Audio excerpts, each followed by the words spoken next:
विशिष्ट शिक्षकों के बकाया भुगतान में विलंब कदापि मंजूर नहीं। देरी करने वाले पटना जिला शिक्षा पदाधिकारी के ऊपर हो गई बड़ी कार्रवाई। अब बिना बकाया प्रपत्र का ही एरियर भुगतान का दिया गया आदेश। दोस्तों नमस्कार, मैं हूं आपका दोस्त एसके चौधरी। बिहार के विशिष्ट शिक्षकों का एरियर का भुगतान होना है। इसके कारण आखिर उनका बकाया आज नहीं या 10 महीनों का है। और इसके क्रम में बकाया भुगतान के क्रम में जिला स्तरीय पदाधिकारियों के द्वारा तरह तरह की नीतियां अपनाई जाती है और वो नीतियां ऐसी होती है जिससे बकाया भुगतान में विलंब हो जाए, जिसे आखिर अंतर्गतवा राज्य मुख्यालय के स्तर से पदाधिकारियों के द्वारा पकड़ लिया गया है कि जिला स्तरीय पदाधिकारी के द्वारा कौन कौन सा खेल खेला जाता है जिसके कारण विशिष्ट शिक्षकों का बकाया भुगतान लंबित हो जाए और इसका भुगतान विलंब से हो। इसी के मद्देनजर पटना जिला शिक्षा पदाधिकारी को आखिर राज्य मुख्यालय से बड़ी कार्रवाई करने का पत्र भी थमा दिया गया है। सबसे बड़ी बात कि उन पर प्रपत्र को गठन करने की अनुशंसा की गई है। लेकिन दोस्तों आइए आज के इस वीडियो में हम चर्चा करते हैं कि आखिर बिना बकाया प्रपत्र का ही भुगतान करने का आदेश दे दिया गया है और बिना रोक टोक बिना कोई समस्या के साथ विशिष्ट शिक्षकों का बकाया भुगतान का आदेश 8 दिसंबर 2025 तक करने का आदेश दिया गया है। आइए इस पर विस्तार पूर्वक चर्चा करने से पहले अगर आपने अभी तक हमारे इस चैनल सुसत्य वचन को सब्सक्राइब नहीं किए होंगे तो कृपया अभी सब्सक्राइब कर लेंगे। दोस्तों विशिष्ट शिक्षकों के लिए आखिर शिक्षा विभाग खड़ी हो गई है।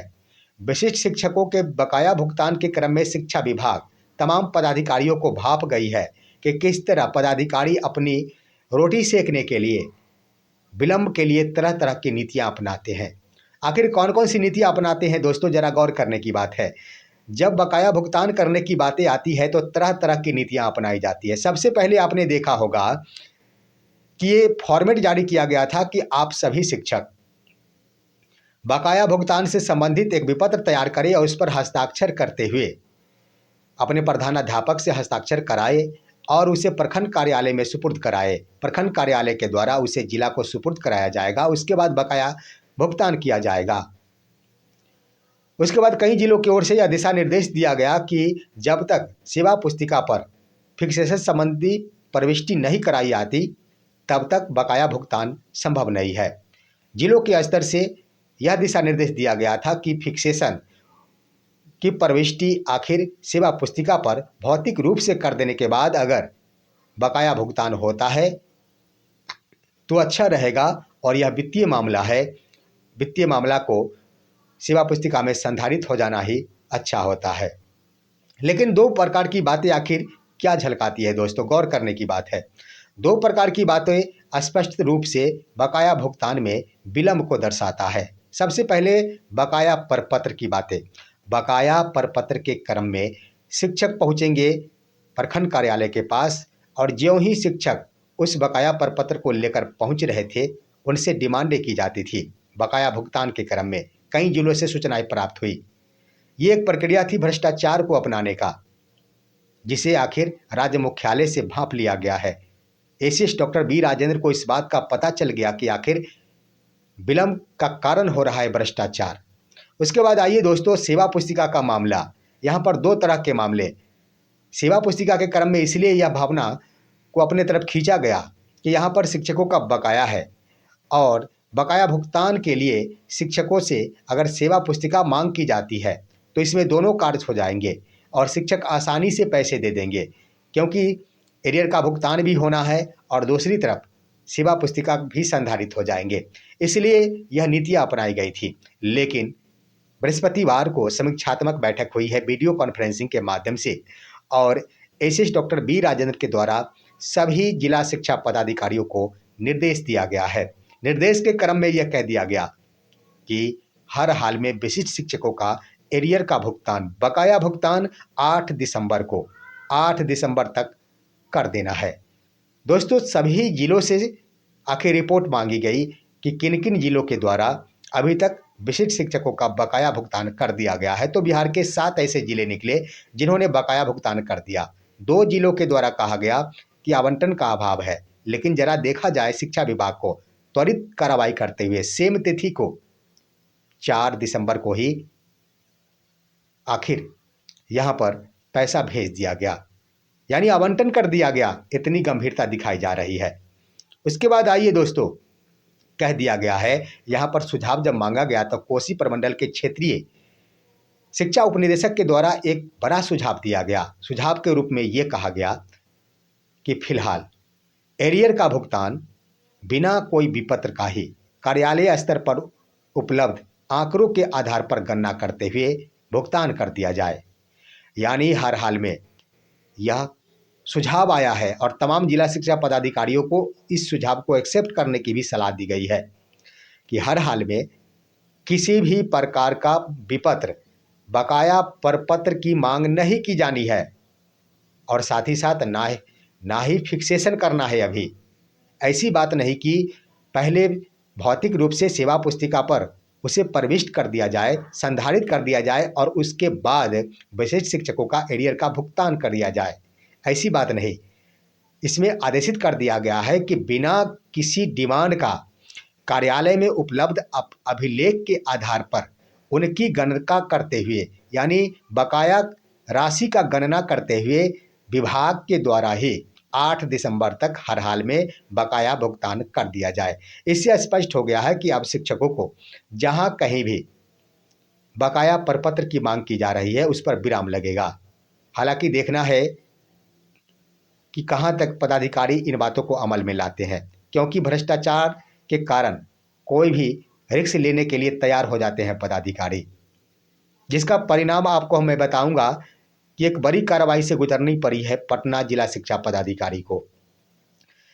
तो दोस्तों, मैं बता देना चाहूँगा कि एरियर भुगतान के क्रम में किसी भी शिक्षक को कुछ भी जमा करने की आवश्यकता नहीं है। विभाग में जो भी उपलब्ध आंकड़े हैं उसी के आधार पर भुगतान कर देना है और 8 दिसंबर तक कर देना है। और साथ ही साथ आदेशित कर दिया गया है कि अगले 15 दिनों में सेवा पुस्तिका भौतिक रूप से संधारित कर दी जाए। अभी हड़बड़ी की कोई आवश्यकता नहीं। अभी पहली प्राथमिकता के रूप में विशिष्ट शिक्षकों का एरियर का भुगतान एक बड़ा मसला है, जिसे 8 दिसंबर तक निपटारा कर देने की बातें की गई। अब आइए दोस्तों, बड़ी बात मैं बता देना चाहूँगा कि विलंब की एक नीति अपनाई जा रही थी पटना जिला शिक्षा पदाधिकारी के द्वारा, मुस्तफा जमाल के द्वारा, जो बराबर ही सुर्खियों में रहते हैं। आपको मैं बता दूं कि बीते दिन, कुछ दिन पहले, हालांकि 29 नवंबर को ही पत्र जारी किया गया था और वो पत्र पूरे बिहार में तहलका मचा दिया था। वो पत्र क्या था दोस्तों कि 58% महंगाई भत्ता और उचित आवास भत्ता के भुगतान हेतु तमाम पटना जिले के शिक्षकों से दूरी प्रमाण पत्र की मांगे की गई थी।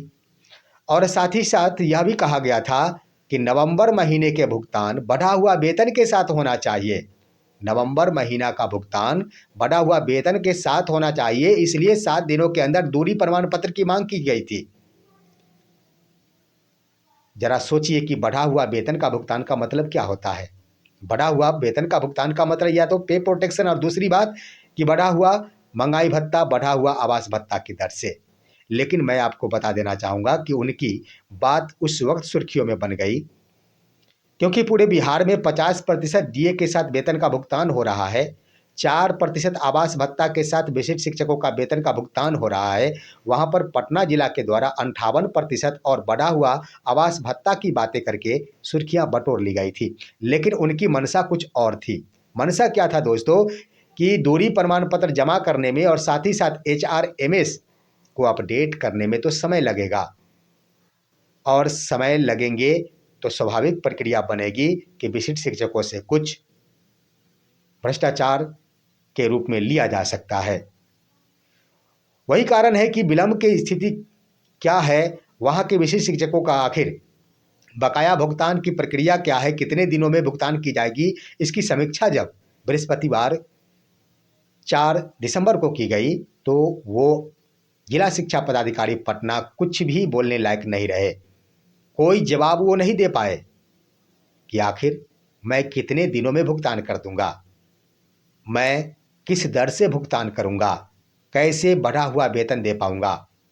जब वो किसी भी प्रकार का जवाब नहीं दे पाए तो दोस्तों वही कारण बना कि उन पर कार्रवाई करने की अनुशंसा कर दी गई है, और बड़ी कार्रवाई इस रूप में कि हर हाल में उन पर प्रपत्र क का गठन किया जाएगा। यानी दोस्तों मैं कह देना चाहूँगा कि पदाधिकारी अगर विशिष्ट शिक्षक या फिर किसी भी शिक्षक के वेतन भुगतान के मामले में देरी करते हैं, कोई अलग रास्ता अपनाते हैं, तो शिक्षा विभाग कदापि बख्शने वाली नहीं है। पदाधिकारियों की खैर नहीं रहेगी। अपने मन से, अपनी मनमौजी तरीकों से जिला स्तरीय पदाधिकारी कुछ भी नहीं कर पाएंगे। इतनी सजग है शिक्षा विभाग। और ये सारे दिशा निर्देश दिए जाने के पीछे के कारणों को आप देखेंगे तो सिर्फ व सिर्फ एक उद्देश्य है। सबसे पहले आप देखेंगे कि आखिर बिना शिक्षकों को बुलाए, बिना कोई प्रपत्र भरे हुए एचआरएमएस पर शिक्षकों को वेतन संरक्षण का लाभ दे दिया गया। इसका मुख्य कारण यह था कि शिक्षक दोहन का शिकार नहीं हो। उसके बाद देखिए, एरियर भुगतान पर गंभीर है। हर हाल में सबसे पहले एरियर भुगतान करवाना चाह रही है शिक्षा विभाग कि पहले एरियर का भुगतान हो और उसके बाद सेवा पुस्तिका पर उसका संधारण किया जाए। इसका अर्थ भी है कि जब एरियर का भुगतान हो जाएगा तो शिक्षक आखिर मजबूर नहीं रहेंगे, उनके पास पैसे आ जाएंगे। तो अगर उनसे डिमांड भी की जाती है भ्रष्टाचार के लिए, पैसे देने के लिए, तो शिक्षक नहीं देंगे। तो इस तरह से शिक्षा विभाग काफ़ी गंभीर है। और मैं कह देना चाहूँगा कि वर्ष 2025 के अंत तक शिक्षकों के वेतन से संबंधित जो भी समस्याएं हैं उसका निराकरण हर हाल में शिक्षा विभाग कर देना चाहती है। फिलहाल आज की खबर यहीं तक। आप सभी हमारे इस वीडियो को लाइक कीजिए, अन्य दोस्तों के पास शेयर कीजिए और अब दीजिए अपने दोस्त को इजाज़त। हम फिर मिलेंगे आपसे अगले वीडियो में। तब तक के लिए नमस्कार।